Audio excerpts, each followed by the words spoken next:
The OSI model is a set of rules that explains how different computer systems talk to each other over a network.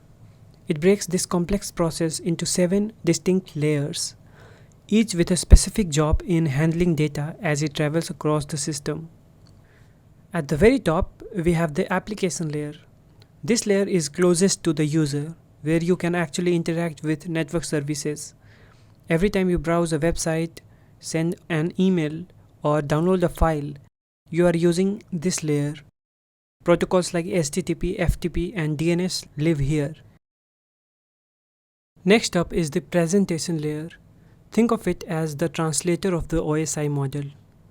It takes the data from the application layer and converts it into a format the other layers can understand, and vice versa.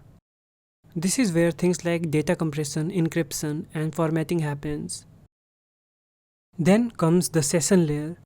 As the name suggests, it's all about managing sessions, like keeping track of your conversation with an app or a website. It sets up, maintains, and eventually closes the connection between two systems, making sure the dialogue stays organized and uninterrupted. Next, we have the transport layer. This layer makes sure that data is delivered from one device to another completely and in the correct order. It breaks large messages into smaller pieces for easier transmission, then reassembles them on the other side. It also checks for errors during the transfer and fixes any issue to ensure the data arrives just right. Two most widely used protocols at this layer are TCP and UDP. Next up is the network layer. This layer's job is to figure out the best possible path for data packets to travel from the sender to the receiver. It's like a GPS routing packets efficiently across different networks. This is also where IP addresses come into the play, acting like home addresses, so your data knows exactly where to go.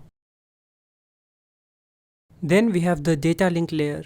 This layer packages the data into frames and handles the actual delivery between devices on the same local network. It uses MAC addresses, unique identifiers assigned to each device, to ensure the data reaches the correct destination. And lastly, there is the physical layer. This is where data gets transformed into raw bits, just ones and zeros, and is transmitted over the network using either wired or wireless signals.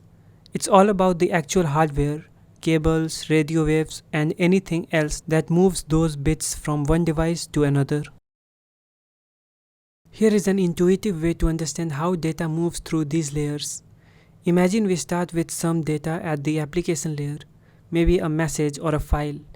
As this data moves downwards through the layers, each one adds its own extra information. At the presentation layer, it might be translated, compressed, or encrypted. The session layer adds session tokens to manage the connection. The transport layer attaches headers with things like source and destination port numbers. The network layer adds IP addresses, and the data link layer adds MAC addresses. Finally, the physical layer turns it into raw bits, just streams of zeros and ones, and transmits it through cables or over the air.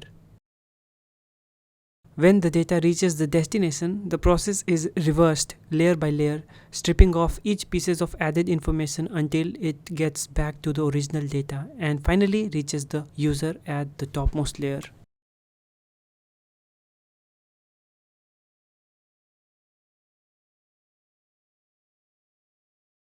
And that's the OSI model. 7 layers, 1 goal.